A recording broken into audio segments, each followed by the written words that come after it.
पुराने समय की बात है। एक गांव में दो भाई रहते थे। बड़ा भाई बहुत अमीर था, जबकि छोटा भाई बहुत ही गरीबी में अपना जीवन बिता रहा था। वे दोनों अलग अलग घरों में रहते थे। बड़े भाई के पास ईश्वर का दिया हुआ सब कुछ था। धन दौलत, जमीन जायदाद की कोई कमी नहीं थी, जबकि छोटे भाई के पास धन के नाम पर कुछ भी नहीं था। कई बार तो उसे 2 वक्त की रोटी भी नसीब नहीं होती थी। फिर भी छोटा भाई बहुत दयालु और नेक दिल इंसान था। वह रूखी सूखी खाकर भी ईश्वर का धन्यवाद करता। उसके दिल में किसी भी प्रकार की बड़ी बड़ी इच्छाएं नहीं थीं, लेकिन उसे मन की वह शांति प्राप्त थी जो बड़े बड़े अमीरों को भी दुर्लभ थी। बड़े भाई का नाम शिव मोहन और छोटे भाई का नाम प्रीतम था। प्रीतम न सिर्फ नेक दिल था, बल्कि उसके घर आने वाले हर अतिथि का आदर सत्कार करता था। वह अपनी हैसियत के अनुसार उनका स्वागत करता था। इसके विपरीत शिव मोहन अमीर होते हुए भी बहुत कंजूस था। यदि कोई मेहमान उसके घर आ जाता तो उसके चेहरे का रंग उड़ जाता। उसे अपने गरीब रिश्तेदारों का आना बिल्कुल पसंद नहीं था। उसका मानना था कि लोग उससे मिलने नहीं, बल्कि उसकी दौलत के कारण आते हैं। उसे अपने धन पर बहुत घमंड था और वह गरीब लोगों को कुछ नहीं समझता था। एक दिन गांव में एक बूढ़ा आदमी आया। उसने शिव मोहन का आलीशान घर देखा और दरवाजा खटखटाया।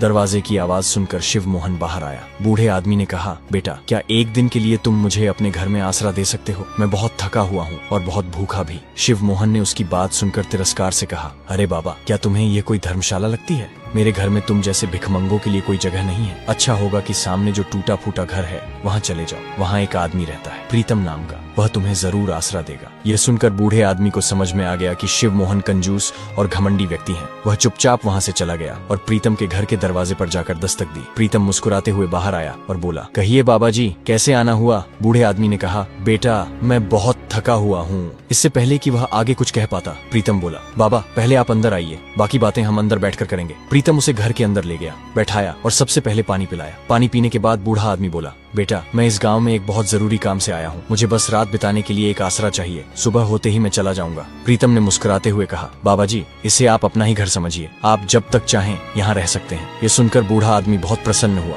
रात को प्रीतम ने उसे भोजन परोसा। भोजन में सिर्फ रोटी, नमक और पानी था। ये देखकर बूढ़ा समझ गया कि प्रीतम के हालात अच्छे नहीं हैं, लेकिन उसका दिल बहुत बड़ा है। उसने वह सादा भोजन खुशी खुशी खाया। खाने के बाद वह प्रीतम से बोला, बेटा, मैं जिस काम के लिए यहाँ आया हूँ, मैं चाहता हूँ कि तुम्हें भी उसमें शामिल कर लूँ, ताकि तुम्हारे हालात भी कुछ बेहतर हो सके। ये सुनकर प्रीतम बोला, बाबा, मैं आपकी बात ठीक से समझा नहीं। आप मुझे किस काम में शामिल करना चाहते हैं?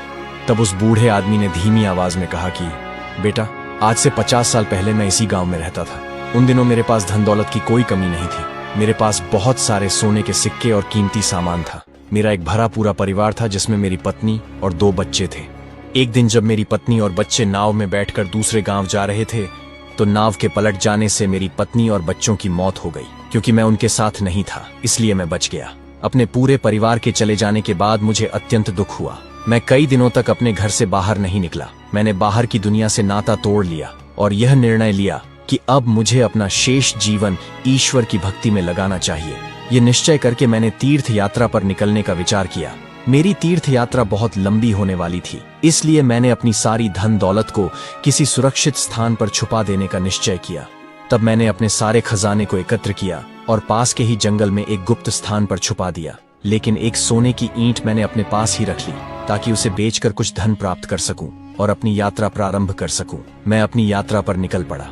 एक दूसरे शहर में पहुंचकर जब मुझे पैसों की आवश्यकता पड़ी, तो मैंने उस सोने की ईंट को बेचने का निश्चय किया। जब मैं वह ईंट लेकर वहां के एक सुनार के पास गया और उसे दिखाई, तो उस सुनार के मन में लालच आ गया। उसने उस ईंट की कीमत देने के बजाय मुझ पर चोरी का झूठा आरोप लगा दिया और मुझे फंसा दिया। वहां के कोतवाल ने मेरी एक न सुनी और मुझे चोरी के झूठे आरोप में जेल में डाल दिया गया। आज मैं कई वर्षों बाद अपनी सजा पूरी करके अपने गांव वापस लौटा हूं और अब मैं अपने उस छिपाए हुए खजाने को निकालना चाहता हूं। इसलिए मैं चाहता हूं कि तुम इस काम में मेरा साथ दो। यदि तुम मेरी सहायता करोगे तो मैं उस खजाने का आधा हिस्सा तुम्हें दे दूंगा।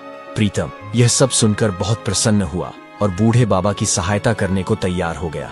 बूढ़े बाबा ने उस रात प्रीतम के घर ही विश्राम किया और सुबह सूरज निकलने से पहले वे दोनों लोगों की नजरों से बचते बचाते जंगल की ओर चल पड़े। जंगल के भीतर पहुंचकर बूढ़े बाबा ने एक पुराना नक्शा निकाला और उसमें बनी निशानियों के अनुसार रास्ता पहचानने लगे। कुछ ही देर में वे एक बड़े बरगद के पेड़ के नीचे पहुंच गए। बूढ़े बाबा ने कहा, बेटा, यही वह जगह है जहां मैंने खजाना छुपाया था। अब तुम यहाँ खुदाई शुरू कर दो। प्रीतम ने कुदाल निकाली और खुदाई शुरू की। कुछ देर बाद उसे वहां एक लकड़ी का संदूक दिखाई दिया। उसने कुदाल एक ओर रख दी और संदूक निकालकर बाबा के सामने रख दिया। फिर वे दोनों उसे लेकर घर लौट आए। घर पहुंचकर जब उन्होंने संदूक खोला तो वे दंग रह गए। संदूक के भीतर सोने की ईंटें और सोने की मुहरें भरी हुई थीं। यह देखकर प्रीतम आश्चर्यचकित रह गया। बूढ़े बाबा ने उसमें से आधा सोना निकालकर प्रीतम को दे दिया और बाकी आधा सोना संदूक में ही रहने दिया। फिर बाबा ने समझाया, बेटा, इस धन का उपयोग बहुत ही सावधानी से करना। कहीं ऐसा ना हो कि तुम भी मेरी तरह किसी मुसीबत में फंस जाओ। मेरे पास तो केवल एक ईंट थी जिसे देखकर सुनार के मन में लालच आ गया था। तुम्हारे पास तो बहुत सारा खजाना है, इसलिए लोगों से बचकर रहना। फिर बाबा ने वह संदूक का खजाना एक बड़े झोले में डाला और कहा, अब यह खजाना मेरे किसी काम का नहीं रहा, मैं इसे गरीबों में बांट दूंगा।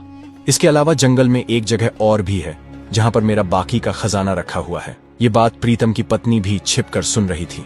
प्रीतम ने बूढ़े बाबा को गांव के बाहर तक छोड़ा और फिर जब वह अपने घर में वापस आया तो उसकी पत्नी फौरन उसके पास आई और खजाने को देखकर वह खुश हो गई। वह कहने लगी कि इस खजाने को बेचकर हम बहुत अमीर हो जाएंगे और फिर अपनी सभी इच्छाओं को पूरा करेंगे।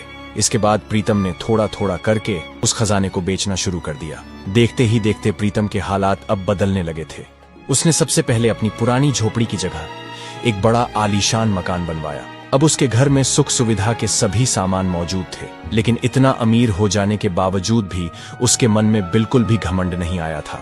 उसके घर में जो भी मेहमान आता वह पहले से ज्यादा बढ़ चढ़कर उनके आवभगत करता। अपने दरवाजे पर आने वाले गरीब और दीन दुखियों की वह धन देकर सहायता करता।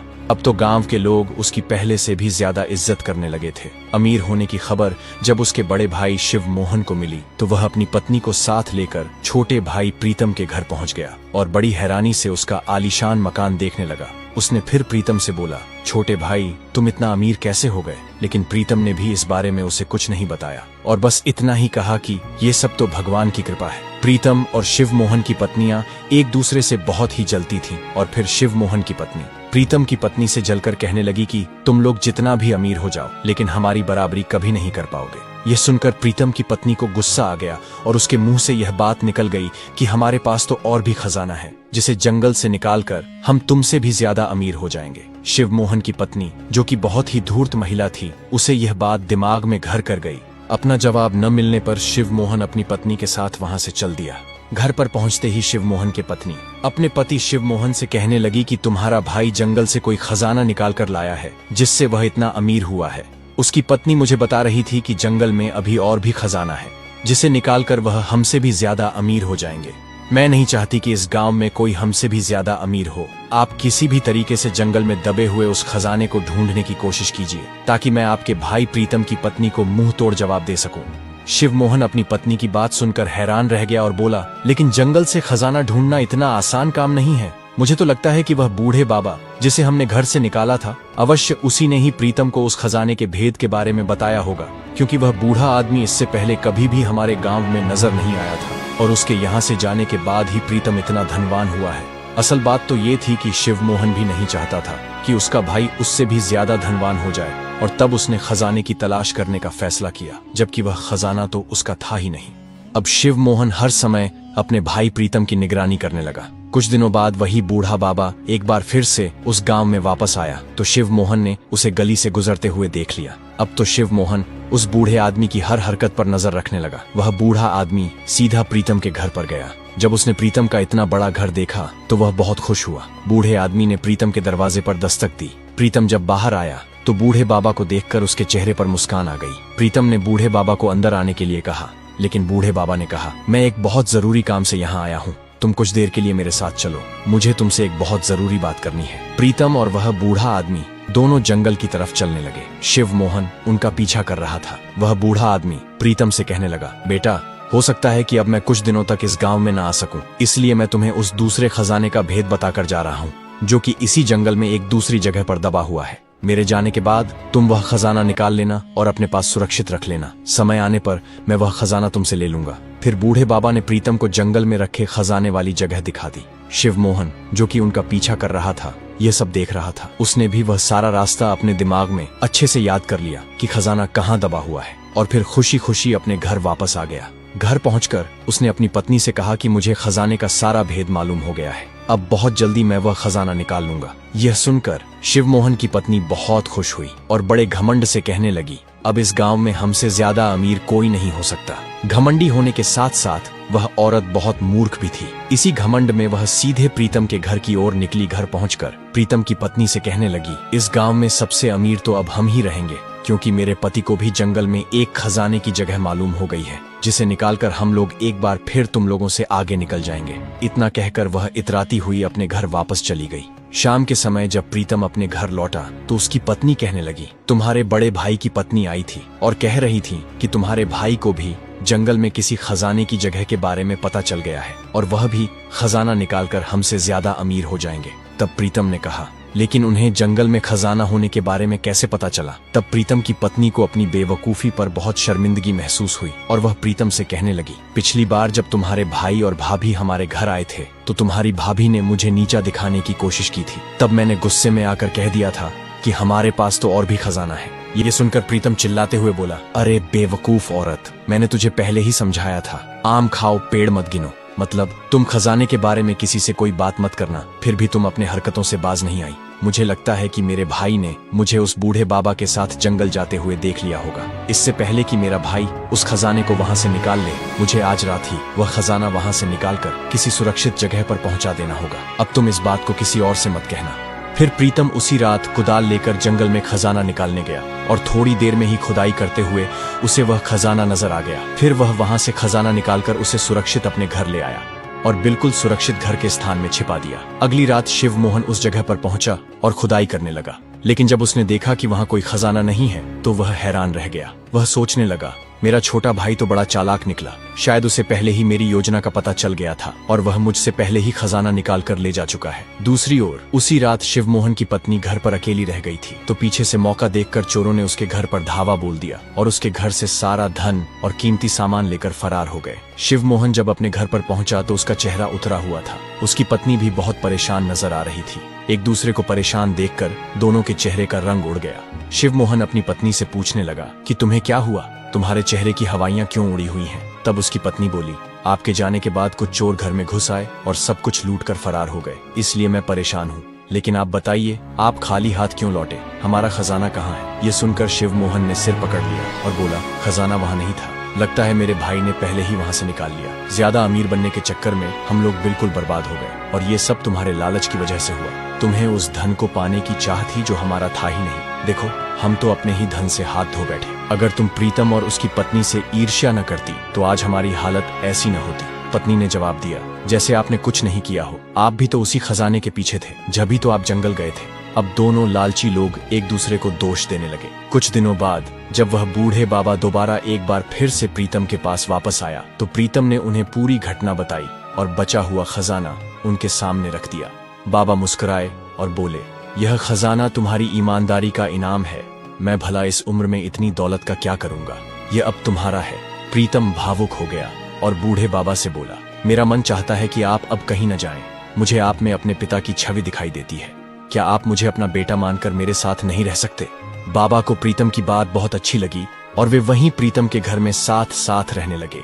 प्रीतम ने बचा हुआ सारा खजाना गांव के गरीब लोगों में बांट दिया और अपनी पत्नी तथा बाबा के साथ सुखमय जीवन बिताने लगा। तो दोस्तों, यह कहानी हमें बहुत कुछ सिखाती है। सबसे पहली बात यह कि हमें अपने घर आए हुए मेहमान की पूरी इज्जत करनी चाहिए, क्योंकि कहा गया है अतिथि देवो भव।